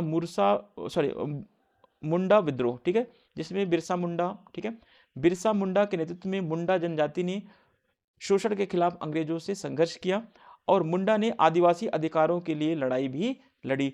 विद्रोह के बाद क्या हुआ कि अंग्रेजों ने कुछ महत्वपूर्ण सुधार भी किए, लेकिन बिरसा की मृत्यु के बावजूद संघर्ष ये जारी रहता है। ठीक है, अगला पाबना विद्रोह जो हुआ 1873 से 1876 के बीच में।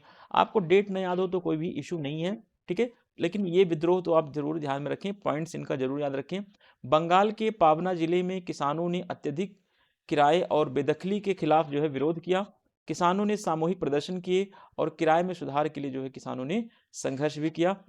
अंततः ब्रिटिश सरकार ने किराएदारों की सुरक्षा के लिए एक कानून बना दिया कि भाई कि जो है किसानों से ज़्यादा किराया नहीं लिया जाएगा, किसानों को बेदखल नहीं किया जाएगा। तो बहुत सारी चीज़ें हुई थी जिसकी वजह से किसानों ने भाई कहा ठीक है, नहीं तो किसानों के ऊपर बहुत ज़्यादा शोषण हो रहा था।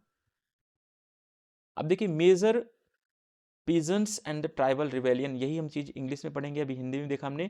इंडिगो रिवेलियन जो 1859 से 1860 में हुआ था। ठीक है, in Bengal farmers were forced to the cultivate indigo, plantation owners paid low prices and exploited the farmers. The farmers protested by the refusing to grow indigo, destroying factories and attacking the plantations owners. अब किसान भी गुस्सा हो गया भाई, उन्होंने बोल दिया कि हम नहीं करेंगे ग्रो इंडिगो की। ठीक है, और रिफ्यूज कर दिया और डिस्ट्रॉय कर दिया सारी फैक्ट्रीज को, और जो प्लांटेशंस के ओनर्स थे उनके ऊपर अटैक करना शुरू कर दिया। ठीक है, डेक्कन राइट्स जो कि 1875 में हुआ। In the Deccan region of the Maharashtra farmers were heavily indebted in the moneylenders. The moneylenders charged exorbitant in interest rates and the size their lands. The farmers rose up the anger and attacked the moneylenders and reclaimed their lands. ठीक है, किसानों ने भाई अब दोबारा से attack करके अपना जो मनी लेंडर्स थे उनसे अपनी जमीनें वापस ले लेते हैं। ठीक है, जब आप एक हद होती है कि आप भाई ज़्यादा शोषण करोगे तो वो फिर शोषण कितने दिन तक चलेगा, एक्सप्लॉयटेशन ज़्यादा नहीं चल पाता। ठीक है, संथाल रिवेलियन जो 1855-1856 में हुआ। The Santhal tribal people of Jharkhand revolted against the British and the landlords. The British had encroached upon their lands.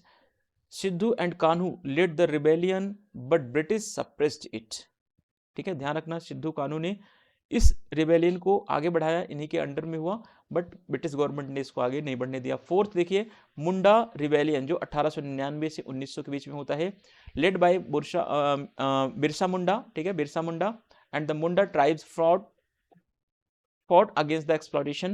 Munda championed the rights of the tribal people. ठीक है, significant reforms followed the rebellion, but struggle continued even after the बिरसा's death. ठीक है, अब जो मुंडा थे, ये Mundas tribal के ये चैंपियन पीपल्स थे, ठीक है, इनको बहुत ज़्यादा सम्मान मिलता था। अब इन्होंने भाई बहुत ज़्यादा रिफॉर्म्स के लिए प्रयास भी किया, रिबेलियन में इन्होंने पार्टिसिपेट किया, इन्हीं के लीडरशिप में रिबेलियन आगे बढ़ी, लेकिन बहुत ज़्यादा इसका बेनिफिट मिला नहीं, ठीक है। और अंततः हुआ क्या कि जब बिरसा की डेथ हो जाती है, बिरसा मुंडा की, तब भी ये स्ट्रगल अभी भी, तब भी उसके बाद भी ये कंटिन्यू रहता है, ठीक है, क्योंकि जो मुंडा जनजातियां थी, मुंडा ट्राइबल्स थी, उनको अभी भी सेटिस्फैक्शन नहीं था कि हमें अंग्रेजों ने उनका राइट्स दे दिया, ठीक है। पावना रिवेलियन, ठीक है, 1873 से 1876 के बीच में, the Pabna district of the Bengal farmers protested against the excessive rents and the evictions. The farmers organized a mass demonstration and fought the rent for the reforms. The British government enacted laws and the protect the tenants. अब देखते हैं इस विद्रोह के क्या परिणाम निकले, ठीक है, जो किसान और जनजातीय विद्रोह हुए, इन विद्रोहों के क्या परिणाम निकले। तो पहला परिणाम निकला कि जागरूकता और सुधार हुआ समाज में, ठीक है। इन विद्रोहों ने किसानों और आदिवासियों की समस्याओं को उजागर किया, जिससे कानूनी सुधार हुए। उदाहरण के लिए बंगाल की किराएदारी अधिनियम ने किराएदारों के अधिकारों की रक्षा की। दूसरा इसका परिणाम निकला कि औपनिवेशिक शासन का मजबूतीकरण हुआ। ब्रिटिशों ने विद्रोहों का जवाब अपनी शक्ति बढ़ाकर दिया और उन्होंने कड़े कानून और सैन्य उपस्थिति से विद्रोहों को दबाने की कोशिश की, ठीक है। तीसरा इसका परिणाम निकला कि विद्रोह की विरासत यहाँ से शुरू हो जाती है। इन विद्रोहों ने विरोध की परंपरा को बना दिया। किसानों और आदिवासियों के संघर्ष ने स्वतंत्रता संग्राम में भविष्य के आंदोलनों के लिए प्रेरित कर दिया। चौथा इसका परिणाम निकला कि आर्थिक प्रभाव, विद्रोहों और अशांति के कारण कृषि और ग्रामीण अर्थव्यवस्था पर इसका बुरा असर पड़ा और ब्रिटिशों को राजस्व संग्रह में बदलाव की जरूरत फिर महसूस हुई। भाई अंग्रेजों ने सोचा भाई इस तरीके से तो हम चीजों को नहीं बदल सकते और हमें अपने टैक्सेशन में बदलाव करने की जरूरत पड़ेगी, ठीक है।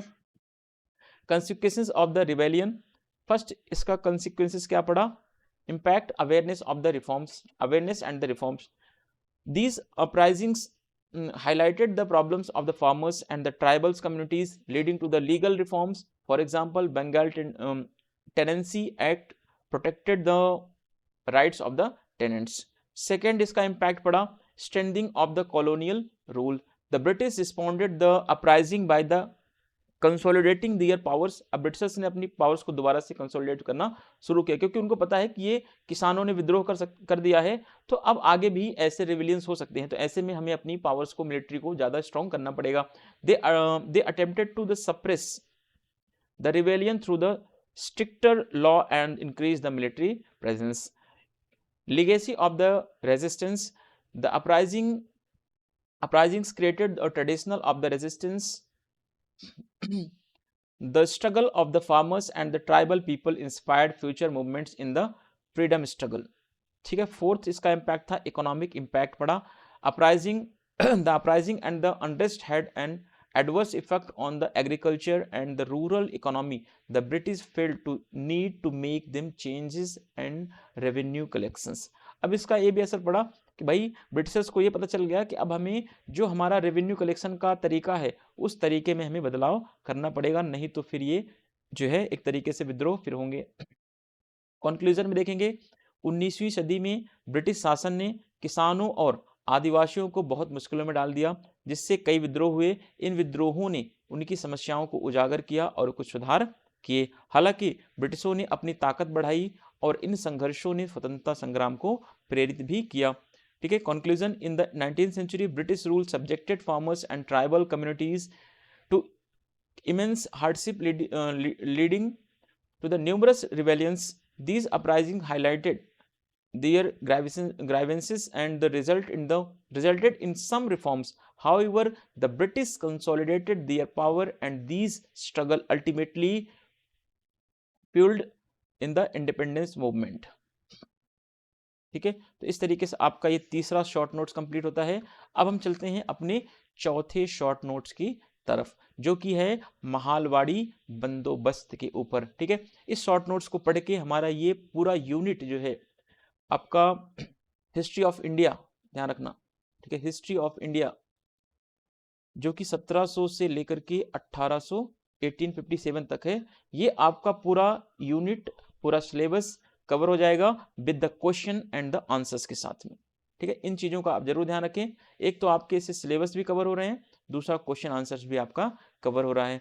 ठीक है, चलिए अब देखते हैं महालवाड़ी बंदोबस्त क्या है। ठीक है, इसके पहले हमने अस्थाई बंदोबस्त देख लिया है, ध्यान रखना, अस्थाई बंदोबस्त, बंदोबस्त। इसके पहले हमने देख लिया है रैयतवाड़ी।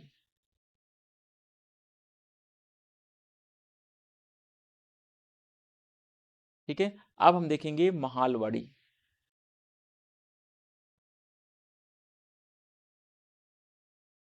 अब हम देखेंगे महालवाड़ी बंदोबस्त क्या है। ठीक है, चलिए इन सब चीजों को एक एक करके समझेंगे, तो आप लोग प्लीज वीडियो को एंड तक जरूर देखें और अपने दोस्तों को आप लोग शेयर जरूर करें। महालवाड़ी बंदोबस्त आज का हमारा चौथा है और लास्ट है। परिचय देखते हैं। महालवाड़ी बंदोबस्त भू राजस्व प्रणाली की एक प्रणाली थी। ठीक है, यह भी एक तरीका था जिससे कि अंग्रेज लोग टैक्स कलेक्ट करते थे, टैक्स इकट्ठा करने का एक तरीका था। ठीक है, ये क्या था, टैक्स इकट्ठा करने का एक तरीका था महालवाड़ी बंदोबस्त। जैसे रैयतवाड़ी थी, ठीक है, जैसे स्थायी बंदोबस्त था, वो सब क्या थे, ये सब भू राजस्व को इकट्ठा करने का एक तरीका था कि यानी कि जमीनों से, किसानों की जमीनों से कैसे हम ज्यादा से ज्यादा टैक्स को इकट्ठा करें, तो इस तरीके से इन्होंने व्यवस्थाएं बना रखी थी। ठीक है, तो महालवाड़ी बंदोबस्त जो था वो भू राजस्व की एक प्रणाली थी जो 1822 में उत्तर पश्चिमी प्रांतों, मध्य भारत और पंजाब के कुछ हिस्सों में ये व्यवस्था लागू की गई थी। इसे हॉल्ट मैकेंजी के नेतृत्व में विकसित किया गया। ध्यान रखना, हॉल्ट मैकेंजी ने इस व्यवस्था को बनाया, जो उस समय सरकार के सचिव थे ये। ठीक है, उस समय ब्रिटिश सरकार में ये हॉल्ट मैकेंजी जो थे, हॉल्ट मैकेंजी, ये ब्रिटिश सरकार में उस समय ये सचिव थे। इन्होंने ही महालवाड़ी व्यवस्था को बनाया या महालवाड़ी बंदोबस्त की शुरुआत की। इस प्रणाली के तहत क्या हुआ कि जमींदारों और तालुकदारों को भूमि के वास्तविक मालिक माना गया। अब कह दिया गया कि भाई जो जमींदार हैं और जो तालुकदार हैं, ठीक है, वही भूमि के वास्तविक मालिक हैं, और उनके अधिकारों और दायित्वों को स्पष्ट करने के लिए सर्वेक्षण भी किए गए। इसका उद्देश्य भूमि के राजस्व का सही और व्यवस्थित कर वसूलना था। ठीक है, सही और व्यवस्थित कर वसूलना था कि भाई अब ये कह दिया गया इस व्यवस्था के अंदर कि जो जमींदार हैं और जो तालुकदार हैं वही इस जमीन के मालिक हैं, और अंग्रेज जो हैं उन्हीं से सही तरीके से टैक्स लेंगे। ठीक है, ऐसी व्यवस्था क्यों की गई, क्योंकि ऐसी व्यवस्था करने के पीछे का उद्देश्य था कि भाई जो जमीनों से टैक्स आ रहा है, भूमि से जो राजस्व आ रहा है, उस राजस्व को व्यवस्थित तरीके से वसूलना था। सॉरी, चलिए अब इसी चीज को इंग्लिश में देखते हैं, महालवाड़ी सेटलमेंट। ठीक है, introduction. The Mahalwari settlement was a system of a land revenue. देखने, ध्यान रखना, ये क्या था, एक सिस्टम था लैंड रेवेन्यू का। ठीक है, जैसे परमानेंट सेटलमेंट था, जैसे रैयतवाड़ी सिस्टम था, वैसे ही महालवाड़ी भी सिस्टम है जिससे कि लैंड रेवेन्यू या लैंड से टैक्स कलेक्ट करने के लिए। ठीक है, introduced in the 1822 in the parts of the northwestern provinces, central India and the Punjab. It was developed under the leadership of the Holt Mackenzie. ठीक है, Holt Mackenzie ने इसको डेवलप किया। who was then the secretary of the government. उस समय ये क्या था, ये समय, उस समय ये ब्रिटिश गवर्नमेंट में एक सेक्रेटरी के पोस्ट पर बैठा हुआ था। ठीक है, under this system, jamidars and talukdars were considered the actual owner of the land, and survey were conducted to the clarify their rights and obligations. ठीक है, और इसका मेन मोटिव ये था कि भाई अब इसमें कह दिया गया इस सिस्टम के थ्रू कि जो जमींदार्स हैं, जो तालुकदार्स हैं, वही एक्चुअल ऑनर्स होंगे अपनी लैंड्स के। ठीक है, और उन्हीं से जो है सिस्टमेटिक तरीके से हम टैक्स को क्लैरिफाई तरीके से उनसे वसूलेंगे, और क्लैरिफाई राइट्स भी उनको दे दिया गया उस जमीन के ऊपर। The objective was to ensure the accurate and the systematic collection of the land revenue. तो इसका ऑब्जेक्टिव ये था भाई कि इस सिस्टम को लाने के पीछे कि भाई एक तो हम एक्यूरेट और सिस्टमेटिक तरीके से सही लैंड रेवेन्यू का कलेक्शन कर पाए, इसीलिए जो है ये महालवाड़ी व्यवस्था लाई गई थी। ठीक है, चलिए इतना क्लियर है। महालवाड़ी व्यवस्था की कुछ विशेषताएं हैं, इसमें देखते हैं क्या क्या विशेषताएं हैं। इस व्यवस्था में पूरे गांव को एक इकाई मान लिया गया, जैसे ये पूरा गांव है, ठीक है। अब ये गांव क्या है, एक इकाई के रूप में मान लिया गया, ठीक है। अब गांव के मुखिया के साथ सरकार का लगान वसूली का समझौता होता था, ठीक है। अब गांव के मुखिया क्या करते थे, गांव के मुखिया के साथ सरकार जो था वो लगान के लिए समझौते को बना लेता था। वो कहता था कि जो इस गांव का मुखिया है, हम इस मुखिया से जो है टैक्स लेंगे और ये मुखिया इस गांव में रहने वाले किसानों से टैक्स वसूल कर हमें देगा, ठीक है। राजस्व की मांग कुल उपज का 2/3 थी, ठीक है। यानी जितना उपज होता था, जैसे मान लीजिए 100 किलो उपज हो रहा है, तो इसका 2/3, 2/3, ठीक है, 2/3 उसमें से अंग्रेज ले लेते थे। जैसे आपने 100 रुपए की कोई फसल उगाई तो उसका 2/3, ठीक है, 2/3 जो है टैक्स वो अंग्रेज ले लेते थे, ठीक है। एक बार में 30 सालों के लिए समझौता ये किया जाता था, यानी इसमें जो जमीनें दी जाती थी, ठीक है, वो एक बार में 30 सालों के लिए जमीनें दी जाती थी और टैक्स का जो रूल था वो एक बार में 30 सालों के लिए बनाया जाता था।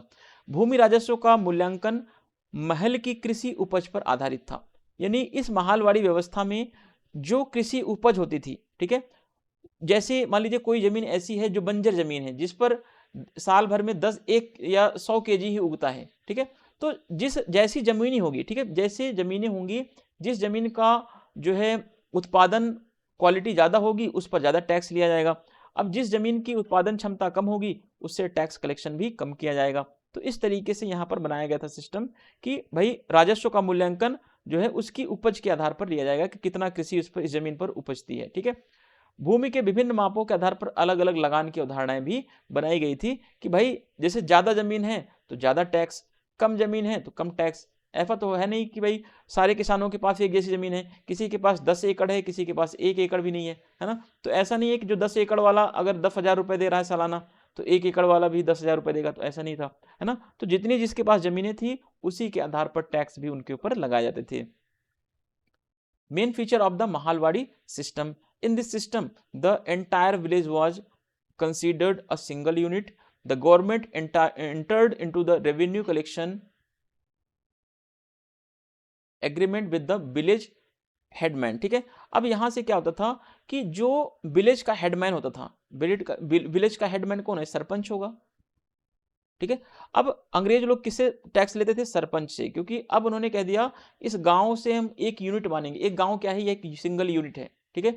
इस यूनिट के अंदर बहुत सारे किसान होंगे, बहुत सारी जमीनें हैं, ठीक है, और इस गांव का एक मालिक है, उसका नाम है सरपंच, ठीक है। तो अंग्रेजों ने कह दिया भाई अब हम आपको इस गांव के अंदर इतनी जमीनें दे रहे हैं और हम सरपंच से इतना पैसा लेंगे। अब सरपंच का काम है कि उस जमीनों के अकॉर्डिंग किसानों से वो पैसा लेकर के अंग्रेजों तक पहुंचाएगा, ठीक है। The revenue demand was 2/3 of the total produce. तो जितना भाई आपका टोटल प्रोड्यूस होता था उसका आपको 2/3 जो है रेवेन्यू अंग्रेजों को देना पड़ता था, ठीक है। चलिए, the agreement was made for the period of the 30 years at a time, ठीक है। उस समय इसकी जो एग्रीमेंट हुई थी वो 30 साल के लिए की गई थी। Land revenue assessment was based on the agricultural produce of the Mahal revenue districts. अब देखो महाल रेवेन्यू डिस्ट्रिक्ट्स था एक तरीके से महल, ठीक है। अब यहाँ पर जितना एग्रीकल्चर का प्रोडक्शन आपका होता था, जितना एग्रीकल्चर प्रोड्यूस होता था उसी के अकॉर्डिंग आपसे रेवेन्यू भी लिया जाता था। ज़्यादा अगर होगा प्रोडक्शन तो ज़्यादा रेवेन्यू, कम प्रोडक्शन तो कम रेवेन्यू, ठीक है। और ये महल जो था ये रेवेन्यू डिस्ट्रिक्ट था इसका, ठीक है। यहाँ पर सारे रेवेन्यू कलेक्ट किए जाते थे। There was a concept of different land taxes based on the different measurements of the lands. तो जो ये टैक्स का कलेक्शन होता था वो डिफरेंट मेजरमेंट्स के अकॉर्डिंग होता था कि भाई जितनी ज़मीनें हैं उतना टैक्स, कम ज़मीनें हैं तो कम टैक्स, या ज़मीनों पर ज़्यादा उत्पादन हो रहा है, ज़्यादा प्रोडक्शन हो रहा है तो ज़्यादा टैक्स, कम प्रोडक्शन हो रहा है तो कम टैक्स। तो इस तरीके से चीज़ें बनाई गई थी, ठीक है। महालवाड़ी व्यवस्था भू स्वामित्व की प्रणाली की एक व्यवस्था थी, ठीक है। इसके बारे में देखते हैं इसमें क्या क्या चीज़ें दी गई थी। इसमें महालवाड़ी व्यवस्था में मालिकाना हक दे दिया गया था, ठीक है। मालिकाना हक था इसमें। मालिकाना हक प्रणाली में भूमि राजस्व का भूमि का स्वामित्व एक ही व्यक्ति जिसे लंबरदार कहा जाता है उसी के पास होता था। ठीक है, तो अब इस व्यवस्था में जो था मालिकाना हक सारी जमीन का लंबरदार के पास होता था। लंबरदार जो था गांव की सहकारी संस्था का प्रतिनिधि होता था और किराए के भुगतान की मुख्य जिम्मेदारी उसकी होती थी। इस व्यवस्था में विभिन्न क्षेत्रों में कुछ विशेषताएं और अंतर थे जो स्थानीय जरूरतों और परिस्थितियों के अनुसार बदलते रहते थे। अब देखिए, मालिकाना हक गांव का एक लंबरदार होता था। ठीक है, एक गांव में एक लंबरदार, या कह लें जमींदार लंबरदार, जो भी समझ सकते हैं। ठीक है, तो एक गांव में एक लंबरदार या एक जमींदार होता था या एक बड़ा आदमी होता था जो उस गांव की सारी जमीनों का मालिक था। ठीक है, और वही सारी जमीनों के ऊपर टैक्स जो है अंग्रेजों को देता था। हालांकि वो जमीनों पर खुद से खेती नहीं करता था, उन जमीनों को उसने किसानों को दे रखा था और वो किसानों से टैक्स लेकर के अंग्रेजों को देता था। ठीक है, पट्टीदारी काश्तकार क्या है? पट्टीदारी काश्तकार प्रणाली में गांव के सभी सह साझेदारों का एक रजिस्टर रखा जाता है जिसमें भूमि पर कब्जा करने वाली सभी व्यक्तियों को दर्ज किया जाता है। इसमें मालिक, उनके एजेंट और जो लोग उपज का प्रबंध करते हैं, इसमें ये लोग शामिल होते हैं। और इस प्रणाली में गांव को पैतृक शेयरों के आधार पर बांट दिया जाता है और प्रत्येक व्यक्ति को उनकी भूमि के हिस्से के अनुसार राजस्व का दायित्व सौंप दिया जाता है। कहने का मतलब है कि गांव को अलग अलग रजिस्टर्स में, एक ही रजिस्टर में सभी गांव के लोगों को शामिल कर लिया जाता है। ठीक है, अब गांव, जैसे ये गांव है, मान लीजिए इस गांव में 10 लोग हैं। ठीक है, तो 10 लोगों का नाम इस रजिस्टर में शामिल कर लिया जाएगा और 10 लोगों को जमीनें दे दी जाएंगी। किसी को 1 बीघा, किसी को 2 बीघा, किसी को 5 बीघा, किसी को 10 बीघा। ठीक है, तो जिसको जितनी जमीनें मिलेंगी उसको उतना ही टैक्स देना पड़ेगा भाई, सीधी सी बात है। ठीक है, मुकदमी काश्तकारी एक थी। ठीक है, उस समय भू राजस्व की प्रणाली में मुकदमी काश्तकारी भी थी। मुकदमी काश्तकारी व्यवस्था में मुकद्दम या मुखिया जो होता था किसानों और जमींदारों के बीच मध्यस्थ का काम करता था। जमींदार एक तरफ थे जमींदार, दूसरी तरफ थे किसान और इनके बीच में था मुकदमी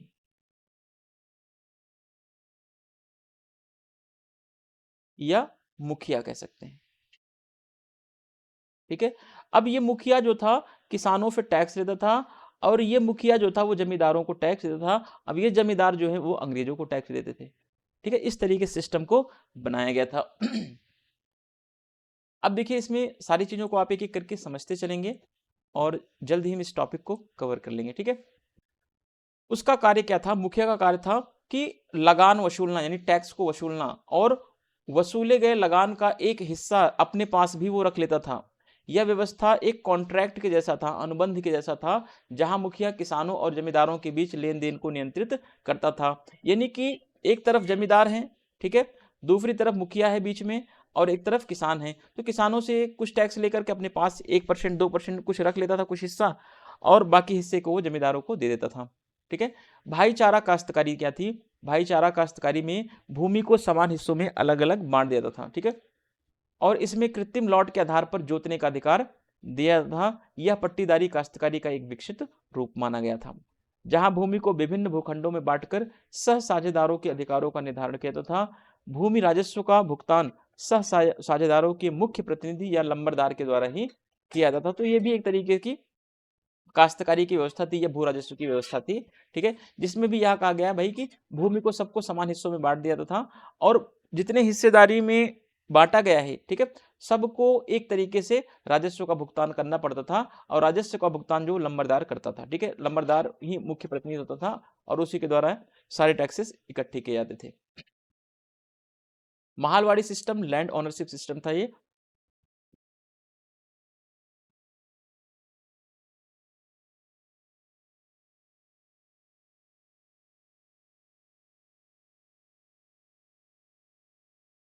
इसमें पहला देखिए, proprietary tenure.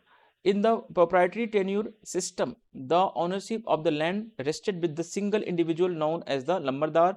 The Lambardar was the representative of the village community and was primarily responsible for the payment of the rent. ध्यान रखना, ठीक है। This system had a certain variations and the differences in the different regions which varied according to the local needs and the circumstances. Second है pattidari tenure. In the pattidari tenure system, a register of the co-sharers in the village was maintained according to the individuals who held the possession of the land. This included the owner, their agents, and those who managed the produce. In this system, the village was divided based on the central shares, and each individuals was assigned revenue liability according to their share of the land. ठीक है, तो third इसमें system बनाया गया था mukaddami tenure. In the mukaddami tenure system, the mukaddam जिसको headman कहते थे या आप कह सकते हैं चीफ, ठीक है, acted as the intermediary between the farmers and the landlords. तो ये बीच में रहता था भाई, एक तरफ लैंडलॉर्ड्स थे और बीच में क्या था, मुकदमी था. ठीक है, मुकदम था बीच में, और फाइनल लास्ट में किसान थे, फार्मर्स थे. ठीक है, his main function was to the collect revenue, and he was allowed to retain a portion of the collected revenue. This system was contractual in nature, where the headman controlled the transaction between the farmers and the landlords. भाईचारा tenure देखते हैं. In the भाईचारा tenure, the land was divided into the equal shares. The rights to cultivate it was granted based on the artificial lots. This was developed from the pattidari tenure, where the rights of the co-shares were determined by the dividing the land into various plots, and land revenue was the paid by the principal representatives of the co-share, जिसको हम लंबरदार या जमींदार भी कह सकते हैं. ठीक है, तो इस तरीके से 4 सिस्टम बनाए गए थे. अब इसमें देखते हैं कि महालवाड़ी बंदोबस्त का प्रभाव. ये भी क्वेश्चन बन सकता है एग्जाम में कि भाई महालवाड़ी बंदोबस्त क्या है, इसके क्या क्या प्रभाव थे. ठीक है, तो इसका प्रभाव था भूमि अधिग्रहण पर पड़ा. ठीक है, महालवाड़ी बंदोबस्त के परिणाम स्वरूप भूमि का एक बड़ा हिस्सा साहूकारों और व्यापारियों के कब्जे में चला गया, जिन्होंने कृषकों को विस्थापित किया या उन्हें अनिश्चित समय के लिए किराएदार बना दिया. ठीक है, दूसरा प्रभाव पड़ा कि व्यावसायिक जिलों में इसका प्रभाव पड़ा.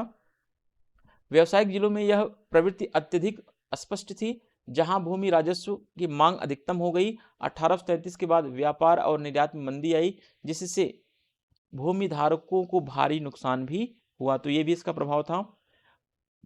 भूमि की बिक्री में कमी आई, इसका प्रभाव ये भी था. ठीक है, 1840 के दशक तक भूमि राजस्व न भरे पाने के कारण भूमि बिक्री में कोई खरीदार नहीं मिलते थे, क्योंकि कर इतने अधिक थे कि खरीदारों को कोई लाभ की उम्मीद भी नहीं थी. अब कोई जब भूमि राजस्व लोग नहीं भर पा रहे हैं, क्योंकि भूमि राजस्व नहीं भर पा रहे हैं क्योंकि इसके ऊपर क्या है, टैक्स को ज़्यादा कर दिया गया है. ठीक है, हायर टैक्स कर दिया गया है. अब हायर टैक्स होगा तो भाई किसान कहेंगे भाई हम इस ज़मीन को यूज नहीं करेंगे.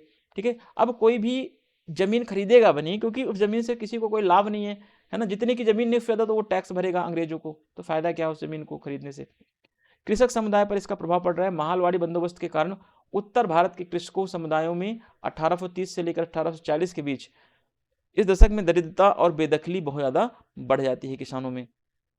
पांचवा प्रभाव था कि 1857 का विद्रोह इस व्यवस्था ने जन्म दिया.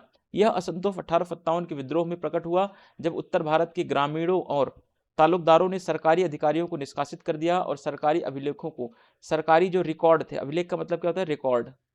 ठीक है, जो रिकॉर्ड रखे गए थे, सरकारी अभिलेखों को नष्ट कर दिया और नए खरीदारों को गांवों से इन्होंने बाहर खदेड़ दिया या निकाल दिया. ठीक है, impact of the Mahalwari settlement, land acquisition हुआ इसका इम्पैक्ट में. As a result of the Mahalwari system, a large portion of the land fell into the hands of the money lenders and merchants who displaced the cultivators, reduced them to the precarious tenants. Second है impact in the commercial districts. This trend was the more pronounced in the commercial district, where the demand for the land revenue had become excessive. After 1833, trade and export declined, causing heavy losses and the land owners. Third इसका impact पड़ा decline in the land sales. अब यहाँ पे land sales होगी नहीं, क्योंकि इस पर टैक्सेस बढ़ा दिए गए हैं. By 1840s, land sales due to the non payment of land revenue found no buyers, as the taxes were so high that buyers saw no prospect of this profit. Fourth impact पड़ा impact on the peasants community, peasants जो community थी, किसान की जो community थी उसके ऊपर इसका असर पड़ा, या फार्मर्स कम्युनिटी के ऊपर इसका असर पड़ा। The Mahalwari settlement led to increase poverty and dispossession among the peasants communities of North India during the 1830s and 1840s के टाइम पे। फिफ्थ इसका इम्पैक्ट पड़ा कि भाई इसका इम्पैक्ट इतना बड़ा था कि 1857 का रिवेलियन इससे स्टार्ट हो गया। The discontent manifested itself in the 1857 rebellion when the villagers and the talukdars in the North India expelled government officials, destroyed the government records and the drop out the new buyers from the villages। ठीक है, इन्होंने कहा कि नए जो खरीदार आएंगे उनको बाहर खरीदेंगे मारकर, हम यहाँ रहने नहीं देंगे। ठीक है, अब निष्कर्ष देखते हैं। 1822 में महालवाड़ी बंदोबस्त का उद्देश्य जमींदारों के माध्यम से राजस्व को व्यवस्थित करना था, लेकिन इसके कारण किसानों पर बढ़े हुए राजस्व और कर्ज का बोझ पड़ा, जिससे वे किसान बर्बाद हो गए। इसने शोषण, कर्ज और सामाजिक तनाव को बढ़ाया, जो 1857 के विद्रोह का कारण भी बना। अंग्रेजी शासन ने भारत की आर्थिक स्थिति को बुरी तरीके से प्रभावित किया, जिसके परिणाम गरीबी, बेरोजगारी और अकाल भी बढ़ गए हैं। ठीक है, conclusion, the Mahalwari settlement of 1822 aim to the streamline revenue collection through the landlords, but it led to the increased revenue demands and debt burden on the farmers, ultimately ruining them. This exacerbated exploitation, indebtedness and the social tensions contributing to the 1857 rebellion. British rule severely impacted India's economic condition, resulting in the widespread poverty, unemployment and the famines. तो इसका result बहुत ख़राब आया। ठीक है, और इसमें totally जो है फार्मर्स का शोषण हुआ, एक्सप्लॉयटेशन हुआ। ठीक है, तो इसका एक और रिजल्ट भी बना, जिसका 1857 का रिवेलियन में ये कन्वर्ट भी हो गया। तो इस तरीके से आप कंक्लूजन को कंक्लूड करेंगे और अंत में आपका ये आंसर कंप्लीट हो जाएगा। और इस तरीके से आपका ये टोटल जो सिलेबस है, ठीक है, टोटल कंप्लीट सिलेबस होता है। और अगले ही कुछ ऐसे ही और हम वीडियो सीरीज लाएंगे आप लोगों के लिए। ठीक है, अभी हम रिसेंटली शुरू करने जा रहे हैं मॉडर्न इंडियन पॉलिटिकल थॉट। ठीक है, मॉडर्न इंडियन पॉलिटिकल थॉट, जिनका पेपर 17 जनवरी के आसपास है। ठीक है, उनके लिए ये बहुत ही सुटेबल रहेगा, बहुत ही बेनिफिशियल रहेगा। और इसमें हम कंप्लीट सिलेबस को डिस्कस करेंगे एज अ क्वेश्चन आंसर। ठीक है, क्वेश्चंस भी करेंगे और उसके आंसर्स भी हेडिंग वाइज हम चीज़ों को देखेंगे, कैसे क्वेश्चन लिखे, कैसे उसका आंसर्स लिखें। ठीक है, मिलते हैं अगले वीडियो सीरीज में। Thank you, thanks for watching.